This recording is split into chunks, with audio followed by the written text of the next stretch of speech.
जय माता दी दोस्तों, कैसे हैं आप सब। आप सभी को होली अष्टमी की ढेर सारी शुभकामनाएं। फ्रेंड्स, होली अष्टमी की पूजा के बाद बहुत सारे सवाल ऐसे आते हैं कि मैम पूजा के बाद हमें जो खाने की थाली है, जो हमने श्रृंगार का सामान चढ़ाया है, उसका क्या करें।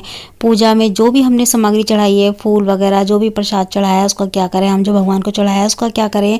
दो घड़ जो रखे हैं उसमें से कौन से में अर्घ देना है, कौन सा हमें रखना है, माला हमें कब रखनी है, उसके ऊपर की जो पूड़ी है, चावल है, उसका क्या करना है। ये सारी जानकारी एक एक करके मैं आपके साथ आज शेयर करूंगी। तो देखिए फ्रेंड, जब होली अष्टमी की पूजा हो जाती है ना, उसके बाद जैसे कि बहुत सारे लोग शाम को पूजा करते हैं 5 बजे, और बहुत सारे लोग जो ना दिन में ही कथा सुन के पूजा, जब कथा सुनते हैं तभी पूजा करके अर्घ दे के अपने व्रत का पारण कर लेते हैं। आधे दिन का व्रत रखते हैं। जो लोग पूरे दिन का व्रत रखते हैं ना, वो पहली बार तो चौकी देखिए हमें अगले दिन उठानी चाहिए। अगर शाम को हम पूजा कर रहे हैं तो रात को चौकी नहीं उठाई जाती। दिन ढलने के बाद चौकी नहीं उठाई जाती। जब सूरज ढल जाता है ना, उसके बाद हमें कोई भी सामग्री नहीं उठानी चाहिए। जब भोग प्रसाद होता है वो उठा लेना चाहिए बस, ठीक है। बाकी हमें और कुछ नहीं उठाना चाहिए।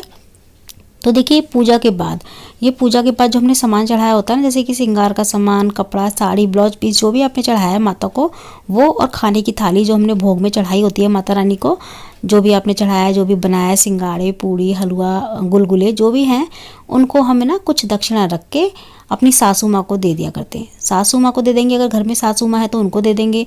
ससुर जी हैं तो ससुर जी को खाने की थाली दे देंगे। सास नहीं है तो ससुर जी के हिसाब से ही सामान लें। मान लीजिए सास नहीं है, इसमें ससुर जी को भी दे सकते हैं। ससुर को, जेठ को दे सकते हैं। अपने से बड़े होने चाहिए, ठीक है, उनको दे दें। नहीं है कोई तो फिर मंदिर में जाके पंडिताइन को भी आप दे के आ सकते हैं, ठीक है। इस तरीके से कर सकते हैं। आपके घर का जो भी पास में मंदिर है उसको आप दे दें। सुबह मॉर्निंग में जब हम ये सारी सामग्री हटाते हैं, वो तो तुरंत ही चला जाता है सारा सामान जो हम चढ़ाते हैं। बाकी सुबह आपको क्या करना है, ये जो जल हमने पूजा के लिए लिया होता है ना, इसको हम अगले दिन सुबह सूरज को रख देते हैं इससे। और जो हमने गणेश जी को और माता रानी को अलग से थोड़ा थोड़ा भोग चढ़ाया होता है ना, उसको हम सबको घर में बांट देते हैं, ठीक है। सारे प्रसाद को हम घर में तुरंत ही उठा के बांट देंगे।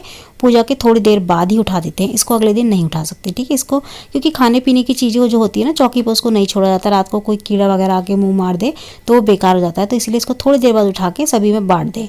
आप खुद ना खाएं। चौकी पे जो भी प्रसाद चढ़ाया होता है ना, व्रत वाले को नहीं खाना चाहिए। खासकर सफ़ेद चीज़ तो बिल्कुल नहीं खानी चाहिए, ठीक है।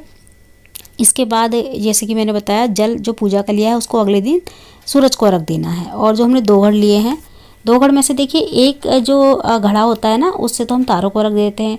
बहुत सारे लोग दोनों घड़े ही मिट्टी के रखते हैं। बहुत सारे लोग एक घड़ा मिट्टी का रखते हैं। जो दिवाली तक रखते हैं उसको मिट्टी का रखते हैं।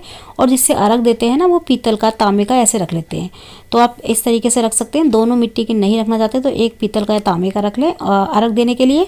और जो दिवाली तक रखना है वो आपको मिट्टी का ही रखना है, ठीक है। वो तो आपको मिट्टी का ही रखना होगा, वो आप घर का यूज नहीं कर सकते। तो दिवाली तक रखना है हमको। 2 घड़े रखे जाते हैं, एक दिवाली तक के लिए जिससे हम अपने बच्चों को स्नान कराते हैं तो उनके नहाने के पानी में डाल के, और एक से हम रख देते हैं, ठीक है। तो एक को तो हम तुरंत उठा लेंगे, जब हम तारों को रख देंगे ना तुरंत ही उठा लेंगे, उसको तारों को रख दे देंगे एक से। और दूसरा जो होता है ना, उसको हमें दिवाली तक रखना होता है। आप इसमें से किसी को भी एक को रख लें।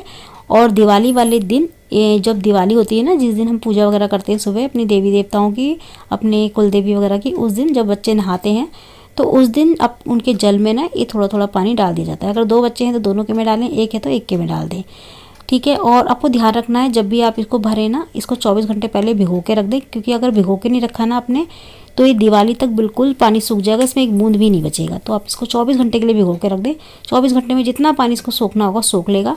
उसके बाद कम से कम दिवाली तक इसमें आधा घड़ा तो बचेगा ही बचेगा। तो 2 घड़ों का तो मैंने बता दिया क्या करना है आपको। दिवाली वाले दिन उठा लेना है। माला को हमको दिवाली वाले दिन तक पहनना है। दिवाली वाले दिन जो भी पहला सोमवार या शुक्रवार पड़े उस दिन आप इसको पूज के रख दें।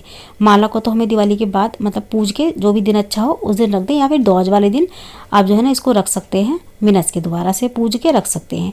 माता की जो हमने तस्वीर रखी है, अगर कैलेंडर है तो देखिए वैसे तो ये चीज़ों को विसर्जन नहीं कराया जाता। जैसे कि होली अष्टमी का व्रत हुआ, करवा चौथ का व्रत हुआ, इस वजह से कोई भी चीज़ का विसर्जन नहीं करते हैं। इनको हम घर में ही यूज करते हैं।